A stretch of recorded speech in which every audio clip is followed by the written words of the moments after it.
Bismillahirrahmanirrahim. Assalamualaikum warahmatullahi wabarakatuh. Salam sejahtera untuk kita semua. Alhamdulillah, puji syukur kehadirat Allah Subhanahu wa Ta'ala, Tuhan Yang Maha Esa, yang telah memberikan limpahan rahmat dan karunia-Nya, sehingga pada hari ini kita dapat menunaikan kewajiban kita sebagai akademisi, yaitu melaksanakan perkuliahan elemen mesin 1. Sebelumnya, saya kembali mengingatkan kepada rekan-rekan mahasiswa agar selalu mematuhi protokol COVID-19 yang telah ditetapkan oleh pemerintah, terlepas dari apakah kita termasuk yang setuju atau tidak, karena patuh terhadap pemerintahan yang sah adalah suatu kewajiban bagi kita sebagai warga negara. Referensi yang digunakan dalam pertemuan kali ini adalah yang pertama, elemen-elemen mesin dalam perancangan mekanis, buku dari Robert Elmot. Saya mengambil rumus-rumus di perancangan ini dari bukunya Robert Elmot. Buku ini tersedia di perpustakaan dalam bahasa Indonesia. Silakan dicari di perpustakaan PNC. Sedangkan yang kedua adalah Cyclist Mechanical Engineering Design. Ini buku dalam bahasa Inggris, textbook dalam bahasa Inggris. Dan yang ketiga adalah Improve Power Ratings for Single Strand Roller Chain dari The American Chain Association. Nanti akan saya bagikan link downloadnya karena ini free download atau bebas untuk di-download. Adapun batasan dalam perkuliahan atau pertemuan hari ini adalah pada perkuliahan ini hanya akan dibahas perhitungan untuk tipe yang roller chain. Kita di pertemuan sebelumnya sudah bahas yang namanya rantai itu ada yang tipenya roller chain, ada juga yang rantai seperti untuk mengikat perahu. Nah, dalam perhitungan di pertemuan ini nanti yang dibahas adalah untuk yang tipe roller chain. Batasan yang selanjutnya adalah referensi yang digunakan hanya dari 3 buku yang disebutkan di awal. Jikalau kalian menemukan referensi lain yang sama, ya silahkan, nggak ada masalah untuk digunakan. Data input yang diperlukan sebelum melakukan perhitungan adalah yang pertama, daya dan putaran dari motor atau penggerak yang digunakan. Jadi ini harus ditentukan di awal, menggunakan motor dengan daya berapa dan putaran penggeraknya berapa. Sedangkan data yang kedua yang perlu ditentukan di awal adalah putaran output yang diharapkan. Jadi putaran output dari transmisi tersebut nanti yang diinginkan adalah berapa RPM. Baik, kita memasuki tahapan perhitungan. Jadi untuk melakukan perhitungan, tahapan-tahapan yang harus dilakukan adalah yang pertama, menghitung daya rancangan. Daya rancangan merupakan hasil perkalian antara daya motor penggerak dikalikan dengan faktor layanan. Ini saya ambil dari bukunya Robert Elmot di halaman 263, di mana kalau dituliskan dalam rumus, HD sama dengan P kali SF. Di dalam bukunya Robert Elmot tidak spesifik dituliskan seperti ini, hanya saja dari rumus ini saya tuliskan, dari deskripsi ini saya tuliskan dalam bentuk rumus seperti ini. Dan kalian boleh mengganti dengan apa saja, karena notasi di sini tidak penting, yang penting adalah esensinya. Di sini HD ini adalah daya rancangan, sedangkan P adalah daya nominal motor atau penggeraknya dalam satuan HP. Dan SF itu adalah faktor layanan untuk transmisi rantai. Nah, faktor layanan itu sendiri nanti kalian bisa baca pada tabel di buku yang sama. Jadi tabelnya adalah seperti ini. Dia adalah tabel faktor layanan. Kalian boleh ambil sesuai dengan fungsinya. Misalnya jenis tipe bebannya adalah transmisi halus. Contohnya adalah kipas angin, lampu, konveyor, dan seterusnya. Kalaupun ada hal-hal yang kalian tidak masuk di sini, mesin yang kalian buat ternyata tidak masuk di sini, kalian tinggal mendeskripsikan apakah jenis pentransmisiannya itu adalah halus, ataukah sedang, atau berat. Nah, halus, sedang, berat ini berdasarkan kejutannya seperti yang sudah kita bahas sebelumnya. Jadi kejutannya termasuk halus, sedang, atau berat, tergantung kalian yang mendeskripsikan. Nah, di sini ada jenis penggeraknya. Apakah penggeraknya jenis transmisi hidrolik, motor listrik atau turbin, ataukah motor bakar dengan pergerakan mekanis. Nah, nilainya ini nanti kalian tinggal sesuaikan. Jika misalnya pentransmisiannya itu adalah tidak ada kejutan atau kejutannya halus dan menggunakan motor listrik, kalian berarti faktor layanan boleh ambil 1. Namun jika transmisinya tidak ada kejutan atau halus, tapi menggunakan motor bakar sebagai penggeraknya, maka kalian boleh pilih 1,2 dan seterusnya. Itu adalah untuk faktor layanan. Tahapan yang kedua adalah memilih jumlah gigi dan pitch dari sprocket kecil. Dari perhitungan sebelumnya, kita sudah memperoleh atau sudah menghitung daya rancangan. Jadi data yang dipakai di sini nanti untuk memilih jumlah gigi dan pitch pada sprocket kecil itu adalah data hasil perhitungan dari daya rancangan. Nah, pada materi perkuliahan kali ini hanya akan ditampilkan 2 contoh tabel untuk horsepower rating. Untuk selengkapnya nanti akan ada pada buku referensi yang tadi sudah saya cantumkan di pertama, yaitu referensi yang ketiga.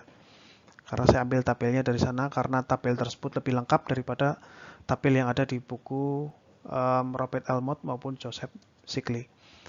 Nah, untuk tabel selengkapnya itu tadi nanti akan saya cantumkan di link downloadnya di e-learning Politeknik Negeri Cilacap pada pertemuan ke-12, tepatnya pertemuan yang di mana kuliah ini dilakukan. Nah, untuk horsepower rating, tabelnya bentuknya adalah seperti ini. Cara membacanya seperti ini. Jadi di sini 25 ini adalah nomor dari rantainya. Jadi nomor rantainya 25 yang 2001 ini kalau tidak salah ini merupakan standar ISO-nya, ISO 2001. Nah, pada rantai nomor 25 ini pitch-nya adalah 0,25 inch. Jadi rantai nomor 25 ini dia mempunyai pitch sebesar 0,25 inch. Nah, cara memilih sprocket terkecil tadi adalah yang pertama, kalian kan harus menentukan motornya tadi kan sudah ditentukan ya di awal, motor yang kalian akan pilih penggeraknya motor apa, motor bakar atau motor listrik. Misalnya yang dipilih adalah motor listrik, oke. Motor listrik. Dan dayanya kan sudah ada. Motor listrik daya berapa, putaran berapa. Misalnya akan digunakan motor listrik 1 HP dayanya pada putaran 1400 atau 1500 pada putaran 1500 RPM. Nah, dalam hal ini cara memilih sprocketnya adalah dengan cara yang pertama. Kalau kalian milih yang nomor 25, maka di sini ada pada tabel ini akan tampil di sini ada putaran dari 50, 100, 300, 365, 500 dan seterusnya sampai dengan 12.000. Nah, di sini ada putaran 1.500. Nah, kebetulan motor listrik tadi yang saya sebutkan tadi kan misalnya putarannya 1.500 RPM. Karena motor listrik sebagai penggeraknya dan nanti putarannya akan direduksi, maka putaran tercepatnya kan 1.500 putaran motor listrik. Berarti kita ambil 1.500. Nah, sedangkan angka yang ada di sini ini adalah angka daya. Power rating dayanya. Nah, sekarang kita cari, misalnya dari hasil perhitungan daya rancangan tadi, faktor layanannya 1, daya motor listrik yang digunakan adalah 1 HP, maka 1 HP dikalikan 1 ketemunya adalah 1. Sehingga di sini kita cari yang angkanya 1. Nah, di sini kita peroleh yang angkanya 1 ternyata ada di sini. Di putaran 1.500 yang dayanya 1 HP ada di sini. Nah, sehingga cara memilih jumlah gigi sprocketnya kalian tinggal tarik ke arah kiri. Nah, berarti jumlah sprocket kecil yang dianjurkan adalah 14 gigi. Jadi jumlah giginya sprocket kecil itu adalah yang dianjurkan 14 gigi. Kalau putarannya 1.500 dan dayanya 1 HP. Nah, seperti itu jika menggunakan yang nomor 25. Nah, selanjutnya akan saya tampilkan tabel yang kedua untuk yang roller chain, tapi yang nomor di atasnya 25. Nah, ini adalah horsepower rating untuk roller chain nomor 35. Di sini dituliskan bahwasanya untuk rantai dengan nomor 35, dia mempunyai pitch 0,375 inch. Ini udah standar. Nah, pada putaran 1500, misalnya tadi contohnya adalah daya horsepower rating yang mau dicari adalah 1 HP. Pada putaran 1500 ternyata di sini 1 HP tidak ada. Makanya tidak disarankan menggunakan rantai nomor 35, tapi disarankan menggunakan rantai yang nomor 25 pada tabel yang pertama. Begitu cara membacanya. Nah, nanti kalau misalnya tadi sudah dipilih rantai nomor 25 tadi pada 1500, nah ternyata di sini ada tulisan tipe A, tipe B, tipe C. Ini adalah tipe pelumasannya. Berarti artinya kalau kita memilih yang ini di daerah sini dengan batas garis ini, berarti ini adalah tipe rantai yang pelumasannya tipe B. Nah, tipe pelumasan tipe B itu tipe apa sih? Tipe celup. Ini ada di mana? Ada di pertemuan sebelumnya. Langkah selanjutnya adalah menghitung jumlah gigi pada sproket besar. Kalau sebelumnya kita sudah menentukan jumlah gigi pada sproket kecil, selanjutnya kita menghitung jumlah gigi pada sproket besar. Nah, data yang digunakan adalah input berupa putaran pada poros penggeraknya berapa dan putaran poros yang digerakkan atau poros outputnya yang diinginkan berapa. Dan yang ketiga, data yang diperlukan adalah jumlah gigi pada sproket kecil dari perhitungan sebelumnya. Jumlah gigi pada sproket besar dapat dihitung dengan persamaan N1 per N2 sama dengan N besar 2 dibagi dengan N besar 1. Nah, di sini nanti berapapun hasil perhitungannya, nanti harus disesuaikan dengan ketersediaan di pasar. Jadi tadi data input yang dimasukkan di sini kan N1 atau putaran penggeraknya kita udah ketahui di awal. N2 atau putaran yang diinginkan kita tentukan di awal. Dan tadi kita sudah tentukan N atau jumlah roda gigi penggeraknya yang terkecil kebetulan penggerak adalah N1-nya kita udah ketahui, sehingga N2-nya bisa dicari dengan memindahkan ruas N1 di sini. Nah, adapun keterangan dari rumus ini adalah N1 itu putaran poros penggerak, tadi udah kita bahas. N kecil 2 adalah putaran poros yang digerakkan. N2, N besar 2 adalah jumlah gigi sproket yang digerakkan, tapi tepatnya mungkin sproket besar ya, karena dalam kasus ini contohnya adalah transmisi untuk reduksi atau pengurangan putaran. Dan N besar 1 adalah jumlah gigi sproket penggerak.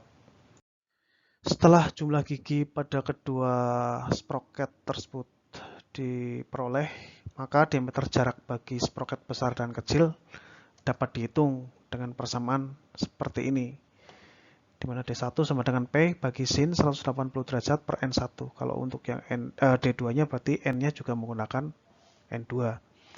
Di mana di sini yang diketahui P-nya adalah pitch atau jarak bagi rantai. Karena tadi di awal pada tabel kan sudah diketahui ketika kita menentukan nomor rantai, misalnya nomor rantai yang kita pakai adalah nomor 25, maka sudah ada pitch-nya di situ secara default, by default atau standarnya.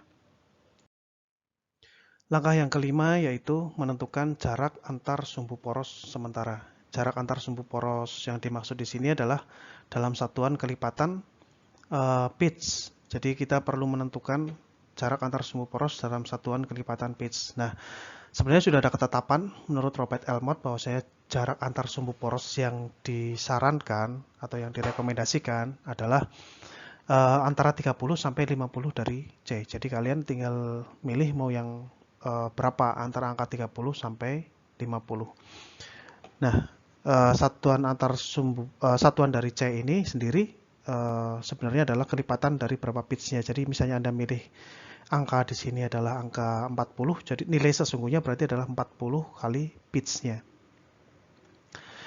Yang selanjutnya, jika jarak antar sumbu poros telah ditentukan sebelumnya karena kondisi mesin, misalnya jarak antar sumbu poros sudah ditentukan dulu, diperlukan jaraknya adalah misalnya 14 inch, maka apa ini diperbolehkan? Boleh, jika memang sudah ada ketetapan ataupun ruangan yang tersedia ataupun hal-hal yang berkaitan dengan perancangan yang sudah ditetapkan sebelumnya, jaraknya harus 14 inch, maka nilai C yang sekarang itu adalah CS dikalikan P, di mana misalnya tadi kita sudah tentukan kita perlu jaraknya adalah 14 inci. Sudah ditetapkan di awal. Sehingga nilai C-nya adalah dengan mengalihkan 14 in ini dengan pitch-nya. Misalnya pitch yang diambil adalah 0,5 misalnya. Sehingga C-nya adalah besarnya adalah 7.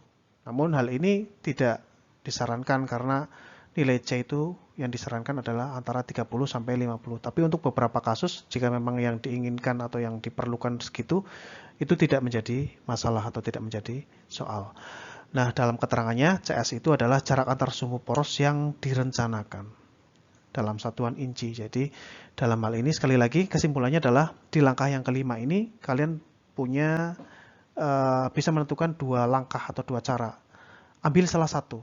Apakah menentukan C-nya dengan berdasarkan antara 30 sampai 50 ataukah C-nya itu ditentukan sebelumnya atau misalnya sudah ada spesifikasi bahwasanya jaraknya harus 14 inci. Nah, seperti itu. Atau jaraknya tertentu misalnya sudah harus 100 inci jaraknya dan seterusnya. Sehingga kalian tinggal pilih apakah akan memilih ini ataukah akan menentukan dengan langkah yang kedua. Pilih salah satu. Langkah yang keenam adalah menentukan panjang rantai.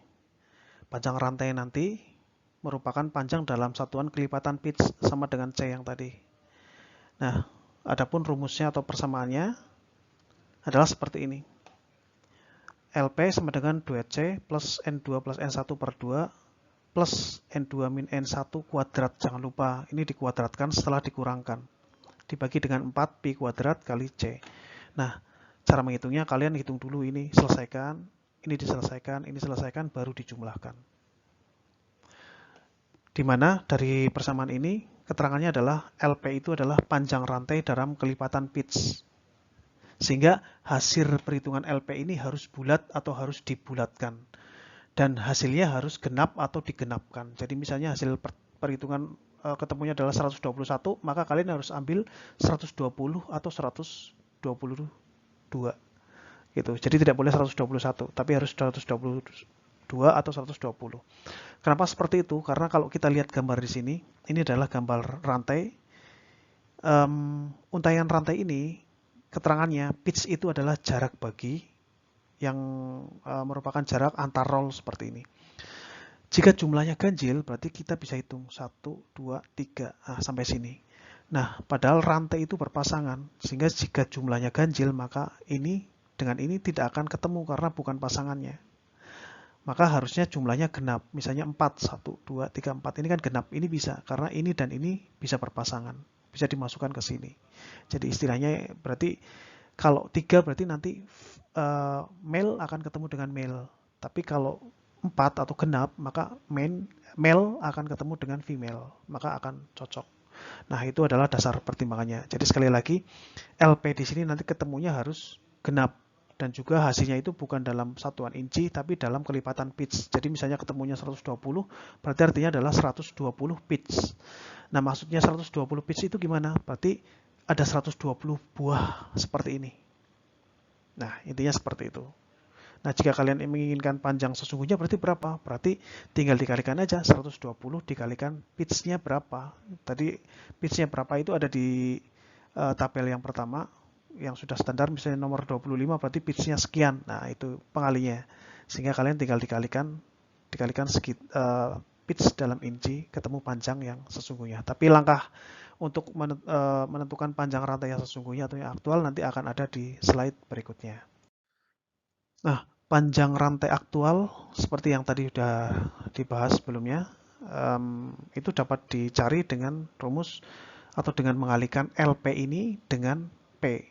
Jadi hasil LP tadi berapa dikalikan dengan pitch-nya. Nah, ketemulah panjang rantai secara aktual dalam satuan inci.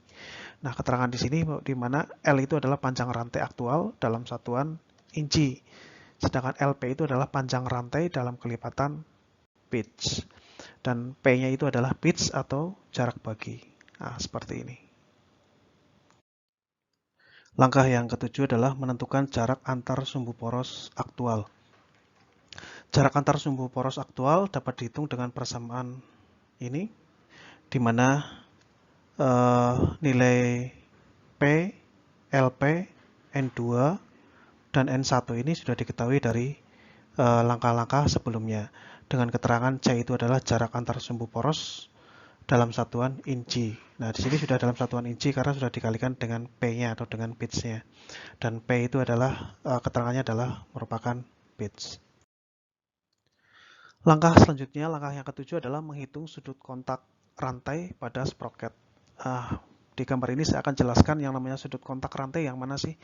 Jadi ketika rantai dihubungkan atau menghubungkan dua buah sprocket seperti ini, di sini ada beberapa bagian sprocket yang tidak terkena rantai. Seperti yang saya tunjukkan. Ini adalah bagian sprocket yang tidak terkena rantai. Sedangkan bagian sprocket yang berhubungan dengan rantai atau yang kontak dengan rantai adalah bagian ini. Nah, pada bagian yang sprocket yang besar berarti yang ini. Nah, di sini ditunjukkan pada notasi θ1 untuk sprocket kecil atau sprocket 1 ini, sprocket penggeraknya, sudut kontaknya adalah θ1. Sedangkan untuk yang sprocket besarnya, sudut kontaknya adalah θ2, yang ditandai dari sini sampai sini. Nah, ini maksudnya adalah jika ditarik dengan garis lurus ke arah sini, ini adalah sudut kontaknya yang berhubungan atau yang kontak antara rantai dengan sprocket adalah dari sini sampai ke sini. Baik, seperti itu. Nah, yang selanjutnya, sudut kontak pada rantai atau sprocket itu bisa dihitung dengan rumus θ1 sama dengan 180 derajat min 2 arcus sinus dari D2 min D1 dibagi dengan 2C. Nah, dari perhitungan ini hasilnya harus kalian periksa apakah hasil perhitungan dari θ1 ini lebih besar dari 120 derajat hasilnya. Jika memang lebih besar dari 120 derajat, maka aman digunakan. Berarti tidak ada masalah. Namun jika sebaliknya, jika θ1-nya ternyata hasil perhitungannya lebih kecil dari 120 derajat, maka tidak aman. Solusinya bagaimana? Solusinya, kalian bisa menambahkan jumlah gigi sprocket yang kecil. Jadi sprocket yang kecil itu jumlah giginya ditambahkan biar kontaknya lebih besar. Atau kalian sebaliknya, kalian bisa mengurangi jumlah gigi pada sprocket yang besar. Jadi jumlah gigi sprocket yang besar itu dikurangi sehingga diameternya lebih kecil, sehingga sudut kontak pada sprocket yang terkecilnya juga lebih besar atau semakin besar. Itu adalah solusinya untuk sudut kontak yang tidak sesuai. Nah, dari perhitungan-perhitungan yang telah dilakukan, nanti kesimpulannya adalah kalian harus merangkum hasil perhitungan kalian sebagai informasi yang harus ditampilkan. Hasil perhitungan yang harus ditampilkan itu berupa yang pertama, dari rantai.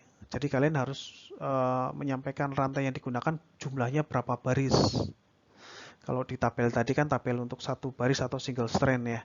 Sedangkan yang kedua adalah nomor rantai. Nomor rantai yang digunakan nomor berapa? Apakah nomor 25, nomor 35, dan seterusnya. Dan yang ketiga, untuk rantai adalah jarak bagi atau pitch-nya berapa. Sedangkan yang keempat, panjang rantainya berapa. Kalian harus sampaikan di sini. Nah, untuk yang selanjutnya, data yang harus ditampilkan dari sprocket, baik sprocket besar dan kecil adalah, yang pertama adalah jumlah gigi dan diameternya. Jumlah giginya berapa, diameternya berapa. Baik yang besar maupun yang kecil. Sedangkan yang terakhir, untuk jarak antar sumbu ini berapa jarak antar sumbunya yang diperoleh. Ini adalah hal-hal yang perlu kalian tampilkan setelah kalian menghitung dari hasil perhitungan dari tahap pertama sampai terakhir. Nanti yang data yang harus ditampilkan adalah yang ini. Sehingga dalam hal ini nanti kalian kalau misalnya kalian adalah perancangnya dan ada pelaksananya sendiri, si pelaksananya tidak kesusahan dalam membeli rantai, tidak kesusahan dalam memberi sprocket juga. Dan nanti tidak kesusahan dalam mengassembly. Oh, berarti jarak antar sumbunya segini. Begitu kurang lebihnya. Demikian perkuliahan untuk hari ini. Semoga apa yang telah kita pelajari untuk hari ini akan menjadi ilmu yang berguna dan bermanfaat buat kita semua, buat kalian dan juga buat saya. Semangat selalu belajar. Sampai jumpa di perkuliahan berikutnya.